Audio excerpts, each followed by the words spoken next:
मैं इंसान हूं, मुझसे गलत फैसला हो जाए और जिसकी जमीन नहीं है मैं फैसला उसके हक में दे देता हूं।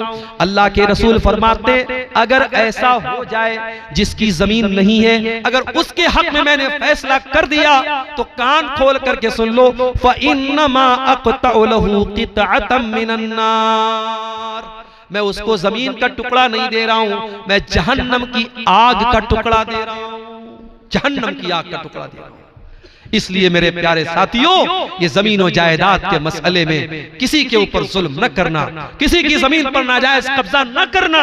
ये जमीनें, ये जायदाद, ये पैसा सब यहीं रह जाएगा। ऐसी जिंदगी गुजार के जाओ कि अल्लाह को मुंह दिखा सको, ऐसी जिंदगी गुजार के जाओ कि कब्र का अजाब हमें न सहना पड़े, ऐसी जिंदगी गुजार के जाओ कि अल्लाह के हम कामयाब हो सके। मेरे प्यारे साथियों, हराम कमाई इंसान की दुनिया भी बर्बाद करती है और आखिरत भी बर्बाद करती है। और आगे बढ़िए, हमारे नौजवानों में एक और बुराई बहुत ज्यादा आम हो रही है और वो बुराई मैं जिक्र कर चुका हूं, नशे की बुराई है। पहले तो शराब का नशा होता था, अब तो चरस और गांजा का नशा भी नौजवानों में आम हो रहा है। कितने नौजवान जेल की सलाखों के पीछे जा चुके हैं इसी नशाखोरी की वजह से। और मैं तो अल्लाह का शुक्र है पूरे हिंदुस्तान का दौरा करता हूं और मैं देख रहा हूं कि जहां जहां मुसलमान अक्सरियत में है, जहां जहां मुसलमानों की अच्छी तादाद है, वहां वहां नशे का रिवाज सबसे ज्यादा है। मुंबई में एक जगह है मालूनी, बहुत बड़ा समझिए कि वो जो है झुग्गी वाला एरिया है, गरीबों का एरिया है। मालूनी के इलाके में मैं गया, वहां पे मेरा प्रोग्राम था। जो नौजवान मुझे रिसीव करने आया था उसने बताया कि मौलाना ये एशिया की सबसे बड़ी बस्तियों में से एक बस्ती है, झुग्गी पट्टियां यहां पर मौजूद है और बड़ी तादाद में मुसलमानों की आबादी है। और कहा अफसोस की बात यह है कि दुनिया का कोई नशा ऐसा नहीं है जो यहां न मिल जाए आपको। छोटे छोटे बच्चे जो स्कूलों में पढ़ते हैं, क्लास 8 क्लास 9 के स्टूडेंट हैं, लड़के और लड़कियां, उनके बीच में ड्रग्स के जो पाउडर होते हैं, कोकीन होती है, हीरोइन होती है और चरस और गांजा होता है, उन बच्चों में भी उसकी आदत डाली जा रही है। और वहां एक पाउडर लोगों ने बताया जिसका नाम एमडी है। इतना खतरनाक वो पाउडर है, एक मर्तबा जो नौजवान उसका आदी बन जाता है फिर उससे पीछा नहीं छुड़ा सकता है और इतना खतरनाक है कि पूरे बदन को बर्बाद कर देता है, अतड़ियों को गला देता है। मेरे नौजवान साथियों, ये किस रास्ते पे तुम जा रहे हो? ये किस रास्ते पे तुम जा रहे हो? ये जिंदगी तुम्हारी दी हुई नहीं है, अल्लाह की दी हुई है। इस जिंदगी को बर्बाद करने का तुम्हें कोई हक नहीं है। इसीलिए हमारे इस्लाम में सुसाइड करना हराम है, आत्महत्या करना हराम है। जिंदगी में जितनी भी प्रॉब्लम आ जाए, इस्लाम सुसाइड करने की इजाजत नहीं देता है। वला तक़तुलू अनफुसकुम इन्नल्लाहा काना बिकुम रहीमा। ऐ लोगो, अपने आप को कभी कत्ल मत करना, ऐसा कोई काम मत करना जिसकी वजह से तुम अपनी जान के दुश्मन बन जाओ। ओ गुटखा खाने वालों, ओ बीड़ी पीने वालों, ओ सिगरेट पीने वालों, ओ नशा करने वालों, अपने जिस्म को और अपने शरीर को क्यों बर्बाद कर रहे हो? अपनी जिंदगी को क्यों बर्बाद कर रहे हो? अल्लाह कहता है वला तुल्कू बिअयदीकुम इलत तहलुका, अपने आप को हलाकत में मत डालो। नशाखोरी करके अपने शरीर को बर्बाद मत करो। मेरे प्यारे नौजवान साथियों, अल्लाह के प्यारे रसूल सल्लल्लाहु अलैहि वसल्लम फरमाते अल मोमिनुल क़विय्यु खैरुन व अहब्बु इलल्लाहि मिनल मोमिनिज़ ज़ईफ़। अल्लाह ताला को ताकतवर मोमिन ज्यादा पसंद है कमजोर के मुकाबले में। ताकतवर बनो, अपने दिमाग से भी ताकतवर बनो, अपने शरीर से भी ताकतवर बनो, अपने ईमान से भी ताकतवर बनो। अल्लाह को ताकतवर लोग ज्यादा पसंद है मेरे प्यारे साथी। इसीलिए आप देखिए कि शराब पीने वाले के बारे में अल्लाह के नबी फरमाते हैं मन शरीब खमरन ला तुक़बलु लहू सलातु अर्बईन लैलतन। जो शराब पीता है उसकी 40 दिन तक की नमाज अल्लाह ताला कबूल नहीं करेगा। नीतीश कुमार जी ने तो आज शराबबंदी की है, इस्लाम ने तो 1400 साल पहले शराबबंदी की है मेरे साथियों। और आज हुकूमतें शराब बंदी करती हैं, मगर ब्लैक मार्केट में शराब बिकती है, 2 नंबर से शराब बिकती है, पीने वाले पीते हैं, पिलाने वाले पिलाते हैं। आओ 1400 साल पहले का मंजर तुम्हें याद दिलाता हूं। कुरान की आयत नाजिल हुई, या अय्युहल्लज़ीना आमनू इन्नमल खम्रु वल मैसिरु वल अंसाबु वल अज़लामु रिजसुम मिन अमलिश शैतान। ऐ ईमान वालो, शराब के करीब न जाना, जुआ के करीब न जाना, पासे के तीर के करीब न जाना और गैरुल्लाह के आस्थानों के करीब न जाना। ये सब गंदी चीजें हैं, ये सब शैतान के काम हैं। फजतनिबूहु, इनसे तुम बचो, लअल्लकुम तुफ्लिहून, तभी तुम कामयाब हो सकते हो। ये आयत नाज़िल हुई कुरान की। हजरत अनस कहते हैं, मैं घर में बैठा हुआ था, मेरे अब्बा खाना खा रहे थे और दस्तरखान पे शराब रखी हुई थी। जब किसी ने आके कह दिया कि कुरान की आयत नाजिल हो गई और शराब हराम हो गई, मेरे बाप ने शराब का जो गिलास था और शराब का जो प्याला था मुझे देके कहा कि जाओ इसे बाहर फेंक के चले आओ। सिर्फ शराब नहीं, प्याला भी फेंक देना, बर्तन भी फेंक देना। अनस बिन मालिक कहते हैं, जब मैं शराब का प्याला फेंकने के लिए गया तो मैं क्या देखता हूँ, फजरत फी सिककिल मदीना, मदीना की गलियों में शराब ऐसी बह रही है जैसे पानी बह रहा है, जैसे नदी बह रही है। एक आयत उतरी है और सहाबा ने शराब के बर्तन तोड़ दिए और अपने घर में शराब का नाम तक नहीं रहने दिया। आज गुटखा के ऊपर खतरनाक फेफड़े का फोटो भी बना हुआ है और लिखा हुआ है, tobacco is dangerous, tobacco causes cancer, तंबाकू से कैंसर होता है, तंबाकू सेहत के लिए हानिकारक है, लिखा हुआ है। बेचने वाला भी बेच रहा है, लाइसेंस देने वाला लाइसेंस दे रहा है, खरीदने वाला खरीद के खा भी रहा है। चले जाओ कैंसर हॉस्पिटलों में, बड़ी तादाद में आपको कैंसर के ऐसे मरीज मिलेंगे जो पान खाते थे, गुटखा खाते थे, शराब पीते थे और बीड़ी पीते थे। उनके नशे ने आज उनको कैंसर तक पहुंचा दिया। मेरे नौजवानों, अपने शरीर के दुश्मन मत बनो, अपने जिस्म के दुश्मन मत बनो, अपने शरीर पर रहम खाओ, अपने माँ बाप पर रहम खाओ। आज वो औरतें जिनके शौहर शराबी हैं, वो औरतें बेचारी रातों दिन रोती हैं, वो रोती है कि मुझे शराबी शौहर मिल गया। वो बेचारा शौहर तो शराब पी के सारी कमाई को बर्बाद करता है, औरत बेचारी गरीब औरत लोगों के घरों में जाके मेहनत मजदूरी करती है और जो कमा के वो लाती है, शराबी शौहर अपनी बीवी की कमाई भी खा जाता है। दयूस है ऐसे मर्द, बेगैरत है ऐसे मर्द जो शराब पी करके अपनी औरत की कमाई खा जाए। बागैरत बनो, इज्जतदार बनो, गैरतमंद बनो मेरे नौजवान साथियों, और नशे की इस लानत से अपने समाज को पाक करो। और आगे बढ़िए, एक और चीज हम देख रहे हैं, गुनाह का काम कर रहे हैं, तकरीर सुनी, दिल में तौबा का ख्याल आया, फिर दोस्तों के साथ बैठे, फिर रंगरलियां मनाने लगे, अय्याशी करने लगे और दिल में ख्याल आया कि चलो अभी तो जवान हैं, कल बुढ़ापे में, जब बुढ़ापे की उम्र आएगी तब सुधर जाएंगे, नमाजी भी बन जाएंगे, हाजी भी बन जाएंगे, चेहरे पर दाढ़ी भी रख लेंगे। ओ मेरे नौजवान साथियों, इस बात की गारंटी कौन लेगा कि आप बुढ़ापे तक जिंदा रहोगे? इस बात की गारंटी कौन लेगा कि कल सुबह का सूरज आप देखोगे? वमा तदरी नफ्सुम बिअय्यि अर्ज़िन तमूत, कोई नहीं जानता कि वो कब मरेगा, कहां मरेगा। मौत आपसे पूछ के नहीं आएगी।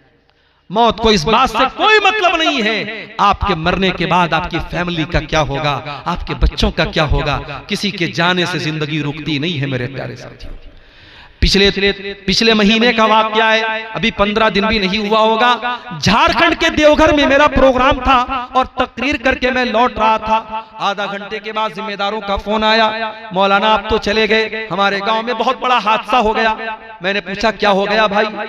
कहा कि आपके जाने के बाद जब जलसा खत्म हुआ, एक 20-22 साल का नौजवान जो कुरान का हाफिज भी था और छोटे छोटे 2 बच्चों का बाप था, वो बाइक से जलसे में आया था और तकरीर सुन करके बाइक से जा रहा था। 4-5 किलोमीटर के बाद उसका गांव था। जब सड़क से मेन रोड से अपने गांव के लिए मुड़ने लगा, उसने इंडिकेटर नहीं दिया, ये सोचकर के रात का टाइम है, इंडिकेटर की क्या जरूरत है। इसमें एक सबक ये भी मिलता है कि ट्रैफिक के जो रूल्स हैं उसे हमें फॉलो करना चाहिए। चाहे रात हो चाहे दिन हो, आप बाइक से निकलते हो हेलमेट पहन के निकलो, कार चला रहे हो सीट बेल्ट लगा के बैठा करो। मेरे साथ बहुत खतरनाक हादसा हुआ था 2 साल पहले यूपी के अंदर। रात में मैं जलसा करके लौट रहा था, गाड़ी पूरी स्पीड में चल रही थी, ड्राइवर को नींद आ गई।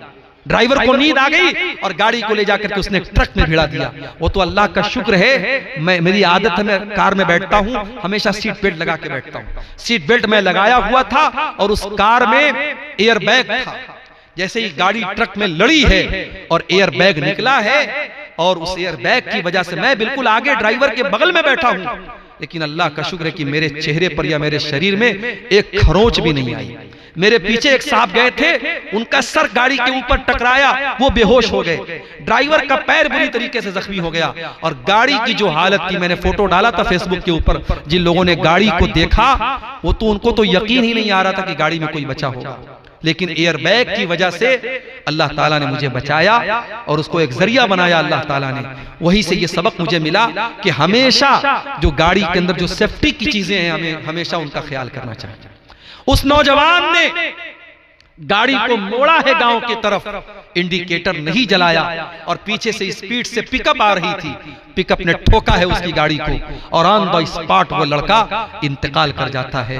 जलसे से लौट रहा था, बीवी ने सोचा नहीं था मेरा शौहर जिंदा नहीं लौटेगा, बच्चों ने सोचा नहीं था 1 घंटे के बाद हम यतीम हो जाएंगे, माँ बाप ने सोचा नहीं था हमारा जवान बेटा हमसे रुखसत हो जाएगा। जिस घर में अभी खुशी का माहौल था, कुछ देर पहले अभी गम का माहौल हो गया और जवान बेटे की लाश घर में आती है। मेरे प्यारे नौजवान साथियों, जिंदगी में कब कौन सा हादसा हमारी जिंदगी की के तार को तोड़ दे हम नहीं जानते। इससे पहले कि मौत आ जाए तौबा कर लो मेरे प्यारे साथियों। कल पर तौबा को मत टालो, कल की सुबह का इंतजार मत करो। अपनी जिंदगी के हर दिन को आखिरी दिन समझो और जितना जल्दी पॉसिबल है तौबा कर लो। और याद रखो हम कितने बड़े गुनहगार हैं, हम कितने बड़े खताकार हैं। अल्लाह ताला के यहाँ इससे फर्क नहीं पड़ता। अगर हम सच्ची तौबा कर लेंगे अल्लाह हमें अभी माफ कर देगा। अल्लाह कुरान में कहता है इन्नमत तौबतु अलल्लाहि लिल्लज़ीना यअमलूना अस्सूअ बिजहाला। अल्लाह ताला अपने उन बंदों की तौबा कबूल करता है जो नादानी में आकर के गुनाह कर लेते हैं। सुम्मा यतूबूना मिन करीब, और फिर वो जल्दी से तौबा कर लेते हैं। फउलाइका यतूबुल्लाहु अलैहिम, ऐसे लोगों की तौबा को अल्लाह कबूल कर लेता है।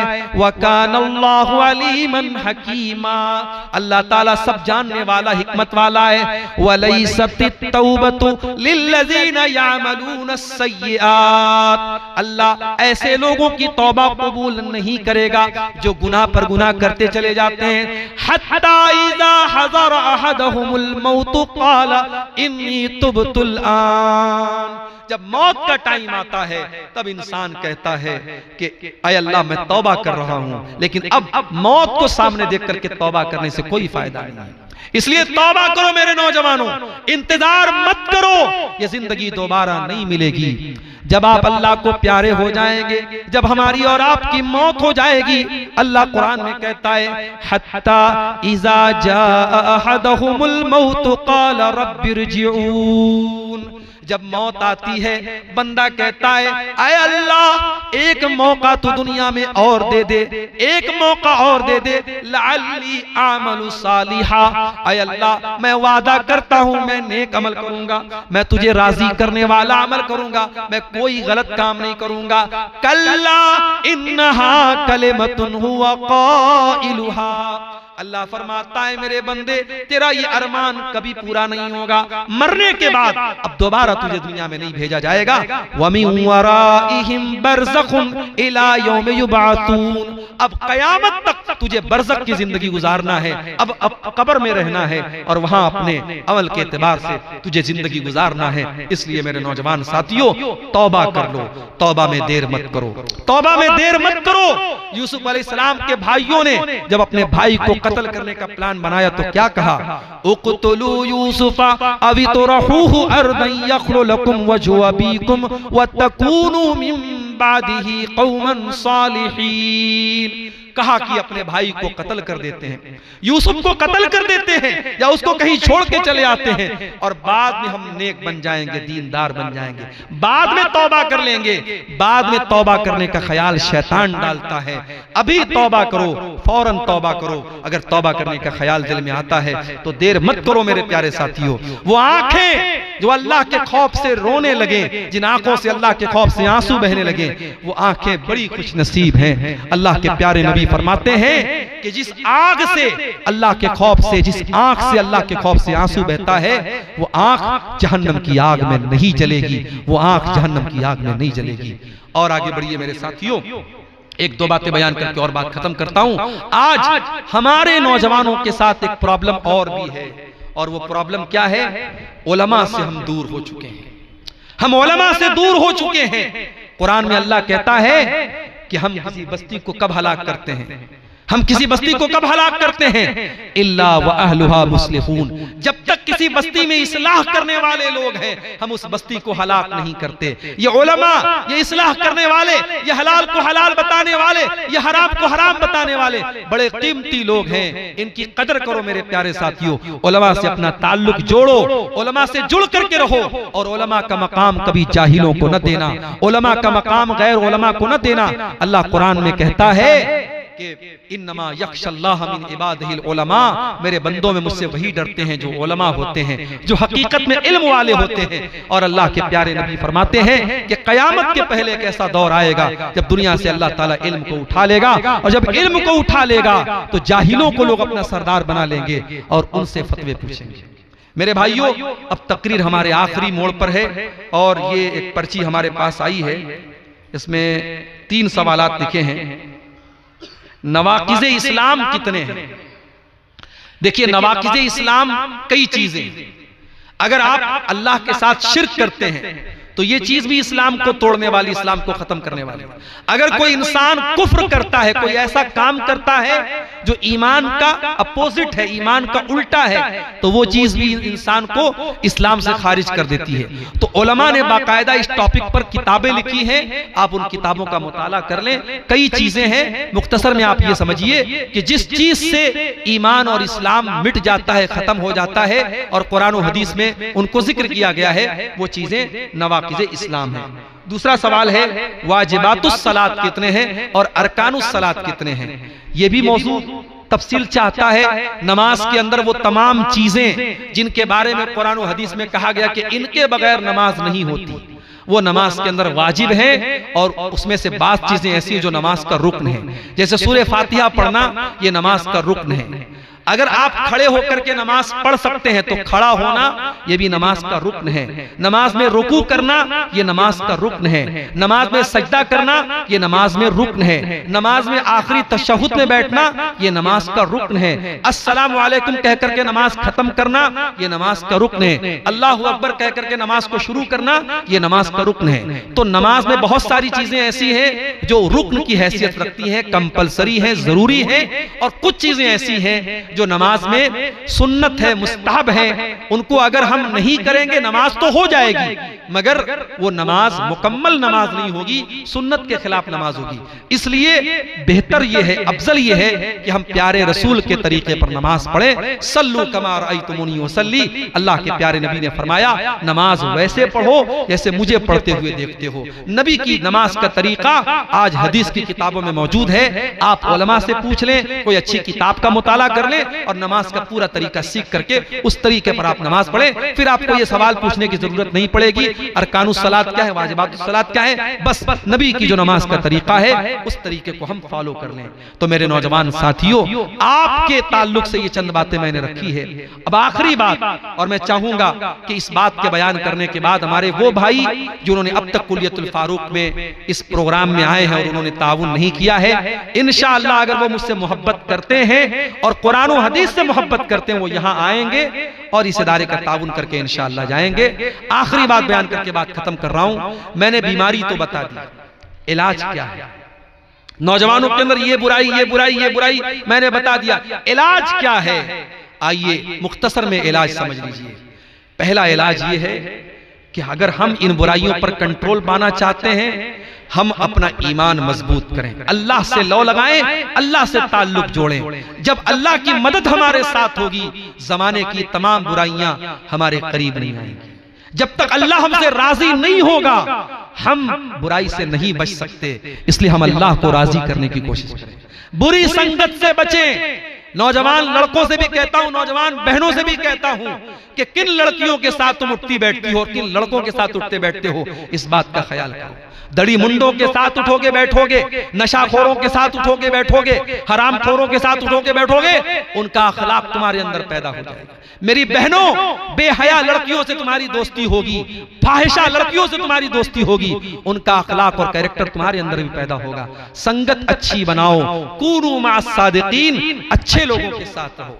इसी तरीके से अगर इन बुराइयों से हमें और आपको बचना है तो कुरान ने एक तरीका बताया, नमाज की पाबंदी करो, नमाज की पाबंदी करो। इन्नस्सलात कानत अलल मुमिनीन किताबम मौकूता, ये नमाज हर मुसलमान पर अपने टाइम से फर्ज है।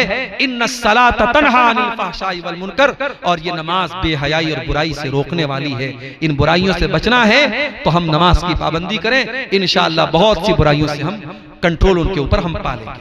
और ये भी याद रखिए, नौजवानों की इन बुराइयों में बहुत से वालिदैन और गार्जियन भी जिम्मेदार हैं, क्योंकि गार्जियन भी बहुत जिम्मेदार होता है। और अल्लाह ताला क़यामत के दिन पूछेगा, कुल्लुकुम राइन व कुल्लुकुम मस्ऊलुन अन रइयतिही, हर गार्जियन से पूछा जाएगा, तू लड़के का बाप था, तू लड़की की माँ थी, तेरा लड़का ये कर रहा था, तेरी लड़की ये कर रही थी, तू क्या कर रहा था, तूने क्यों नहीं रोका, तूने क्यों नहीं समझाया। एक गार्जियन की जिम्मेदारी है वो अपने बच्चों की अच्छी तरबियत करे, उनका अच्छा, उनकी तालीम और तरबियत का इंतजाम करे, उनको गलत बातों से रोके।